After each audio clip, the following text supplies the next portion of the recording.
mettez les 2 ans de la table, voici un petit résumé des épisodes qui ne sont jamais parus en vidéo. Chapitre 1er. Le groupe s'est rencontré lors d'un voyage sur une corvette CR-90 au départ de Telos et à destination du système corellien. Après pas mal d'investigations et une partie de sabbac rondement menée, ils décidèrent de faire cause commune pour comprendre pourquoi la corvette semblait sans équipage. Brutalement, une avarie de propulsion leur fera quitter l'hyperespace près de Botajev. Le capitaine du bâtiment, après avoir convoqué une réunion pour exposer la situation, se fit descendre devant l'assemblée par un fuyard mécanique.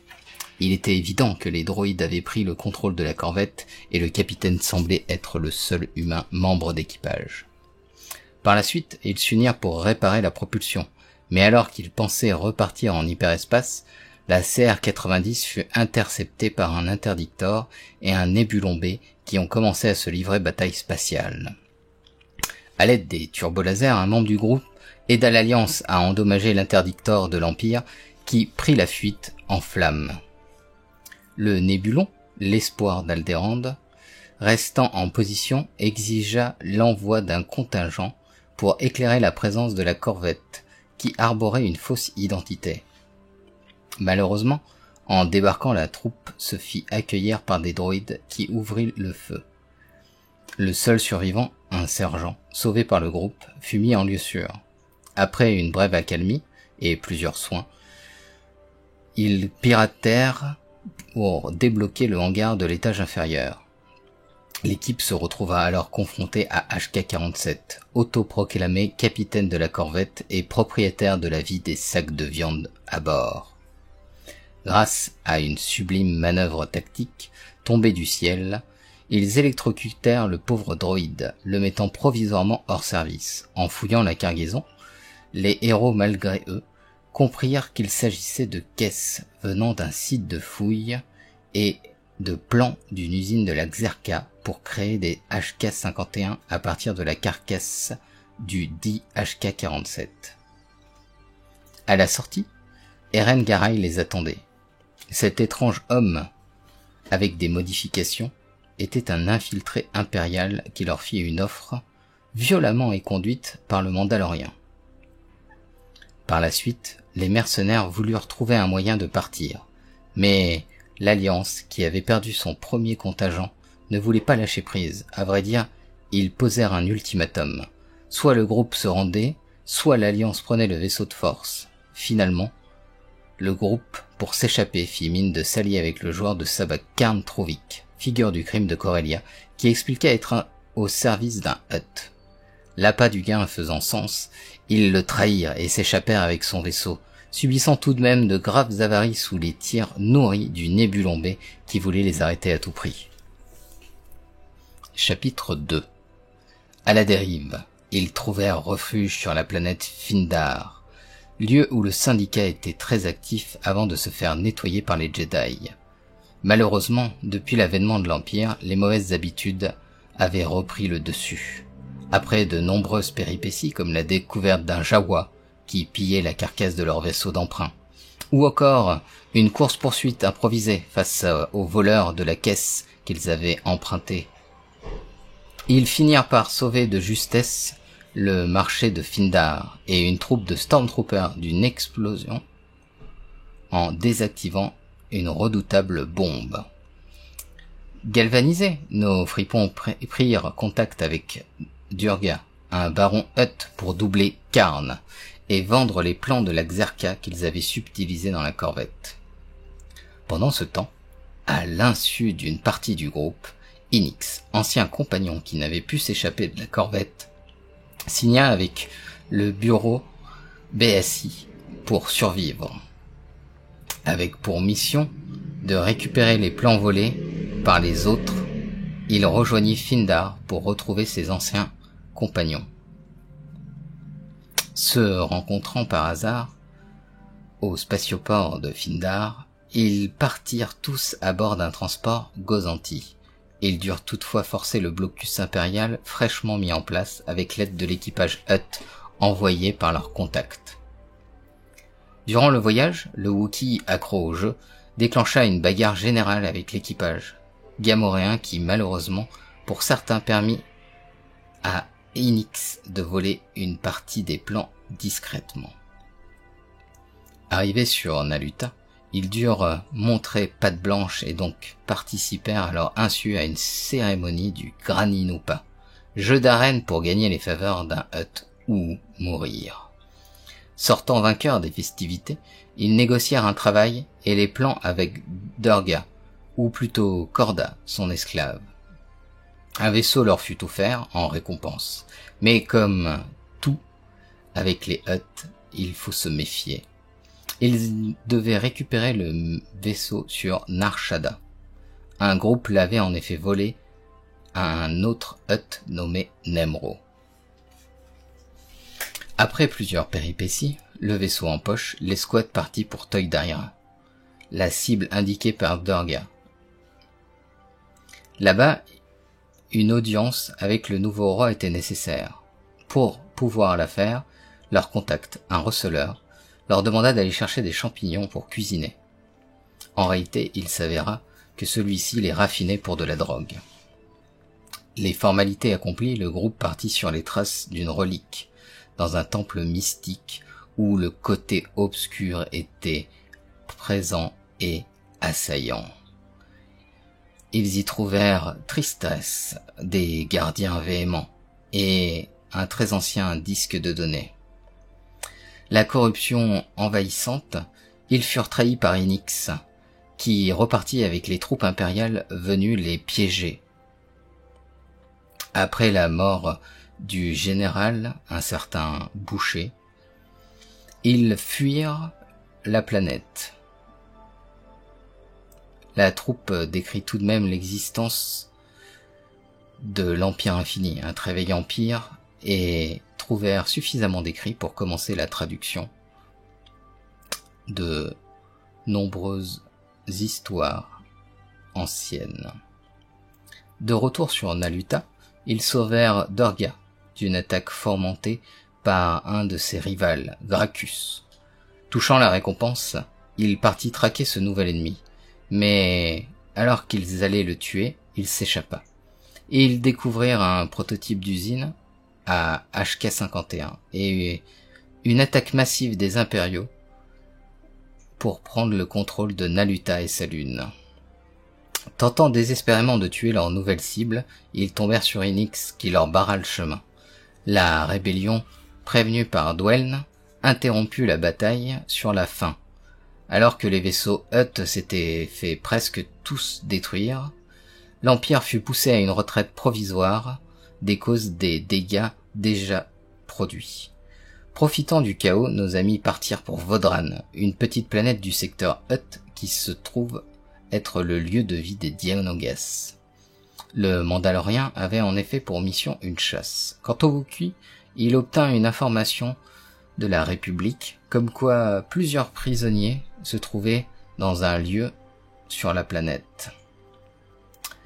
Le combat épique contre la créature tentaculaire géante et la destruction de la prison accomplie, non sans avoir sauvé quelques personnes, ils repartirent en direction de Kessel, après de nombreuses réparations et l'achat d'une cargaison. Un des prisonniers, libéré, avait en effet dévoilé l'emplacement d'une carte au trésor sur la planète de destination. Arrivés à Kessel, nos compères se lancèrent dans une tractation avec un grand Itorien. Son symbole révéla qu'il faisait partie de l'Aube écarlate. Après avoir contenu une catastrophe de justesse, lorsque le Wookiee vit les nombreux esclaves présents sur la planète, il fuyait rapidement les lieux, non sans avoir visité la cache que le prisonnier leur avait révélée. La carte mystérieuse en main, ils firent route vers Rylot. La planète avait été citée par Durga, et c'était leur nouvelle destination. Ils devaient y trouver un artefact. Ils furent étrangement suivis par plusieurs signaux anormaux sur le passage. Mais, faisant preuve de tout leur courage, ils ignorèrent ces interférences et se précipitèrent vers la planète des Twi'lek.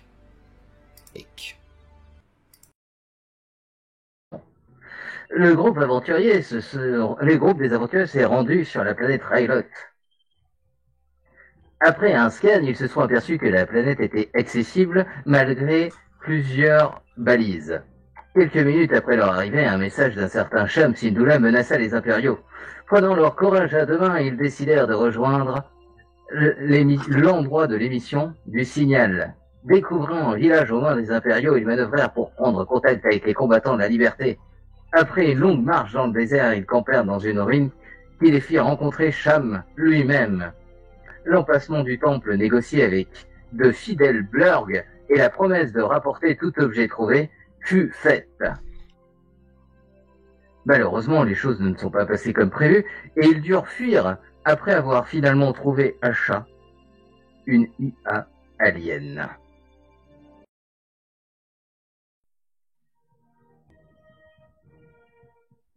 Perdu dans l'espace, votre groupe a été forcé de faire une halte sur le retour de Rylot. En effet, la fuite en toute hâte que vous avez fait vous a détourné des habituelles vérifications. Votre vaisseau en manque de carburant vous a déposé proche de la luxuriante planète Scarif. Horrifié par le destin tragique de celle-ci, mais n'oubliant pas votre mission, vous allez chercher un moyen de faire le plein. Heureusement pour vous, après un scan minutieux de l'endroit, vous allez découvrir une vieille station a priori à l'abandon. Un signal de détresse étrangement familier fut aussi découvert, mais l'urgence étant de faire le plein, vous avez évalué la situation. Approchant la station, et après une fouille minutieuse, il s'est avéré qu'en plus de plusieurs barils de carburant, un droïde faisait la garde. Le cupide Nikun, ayant péri des mains du robot après un excès de zèle, vous avez décidé de rapidement le mettre hors d'état de nuire et de fuir à nouveau vers l'espace inconnu. Important, le groupe, après une longue négociation, est assailli par le doute des suites de leur voyage vers Rylot, a pris la décision de ne pas atterrir sur Naluta. Apercevant l'ombre de l'armée impériale au loin, Trommel a pris sur lui de contacter le Soleil Noir. Remettant en doute leurs emplois pour le Hutt, réalisant l'importance d'achat. Des suites d'une longue conversation avec un suppôt du Soleil Noir, ils réussirent à entrer en contact avec Corda. Les doutes n'étant pas éludés, ils décidèrent d'une rencontre dans un terrain neutre finalement imposé par l'organisation criminelle. Arrivés dans cette vieille mine d'épices, apparemment habitée par des Wikai, ils attendèrent avec impatience leur contact. Au bout de quelques élucubrations et minutes savamment dépensées, Corda arriva avec quelques confrères. Cependant, leur conversation tourna court quand deux vaisseaux non annoncés sortis de l'hyperespace. Vous avez, juste avant de nous quitter, accusé Corda de vous avoir trahi, ce qu'il a nié en bloc.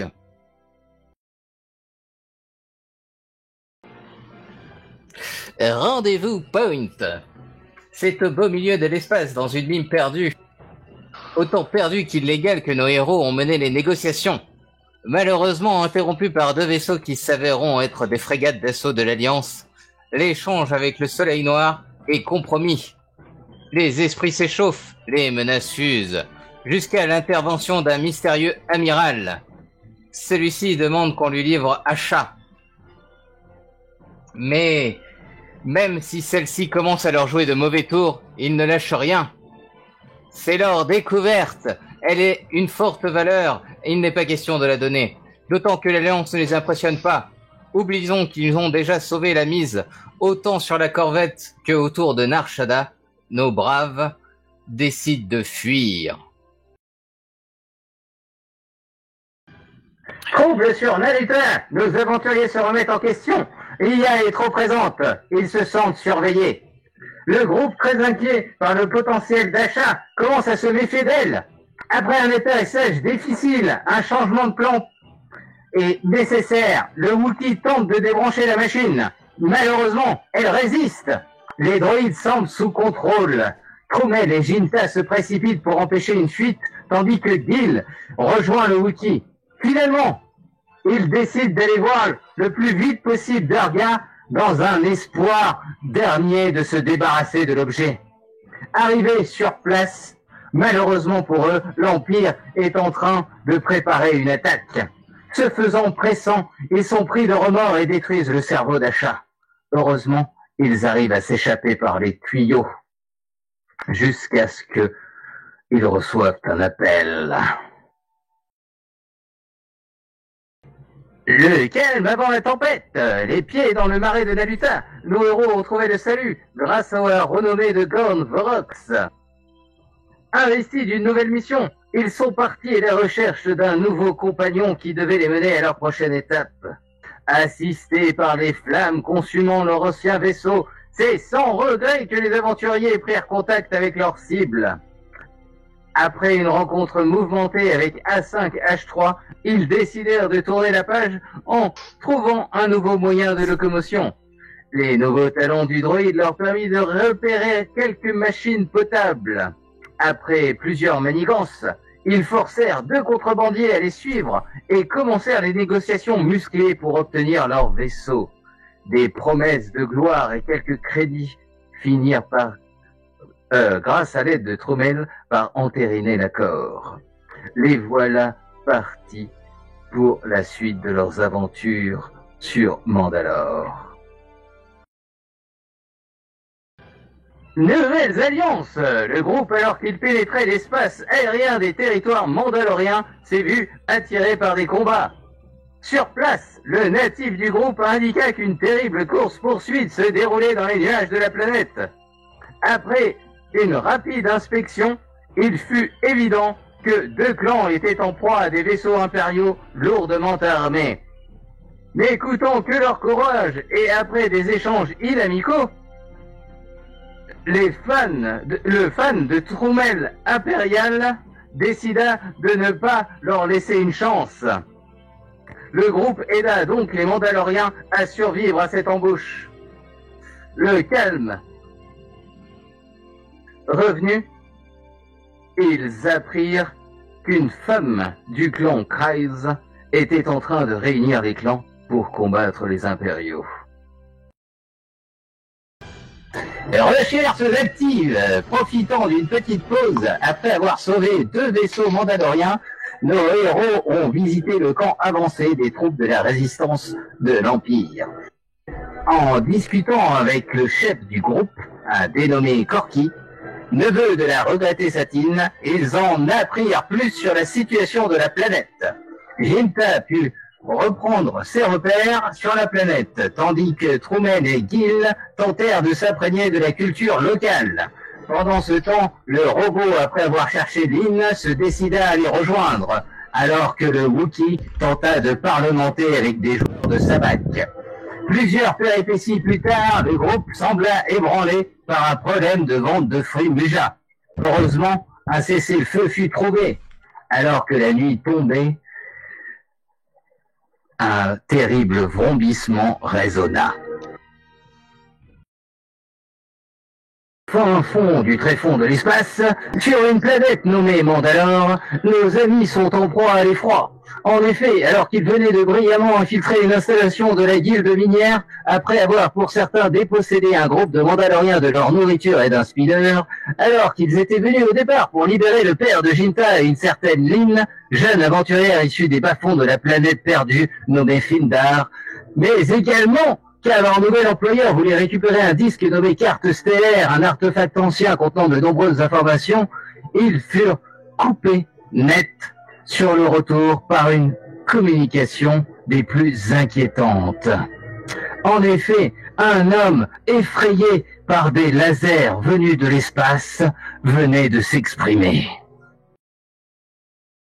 Profonde tristesse, cette aventure tire au drame. Nos héros sont accablés par les circonstances tragiques qui ont balayé la planète Mandalore. Des milliers de vies se sont éteintes alors que les satellites se mirent à éclairer le ciel de rayons orangés. L'Empire, sans doute lassé par les irréductibles mandaloriens, a lancé une opération de masse pour juguler leur fougue. Nos héros ont tenté tant bien que mal de faire pencher la balance de leur côté, mais seule l'occasion de libérer le père de Jinta se présenta.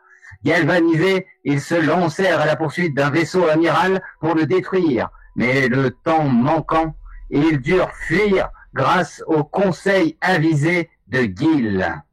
En effet, la température commençait à détruire toute vie restante sur la planète. Dépités, ils quittèrent l'atmosphère en direction de la Lune Concordia. Malheureusement, une personne qui a atterri en parachute, touchant le sol et voyant une navette passer, alors qu'il venait d'entendre son ami Troumel faire des adieux déchirants.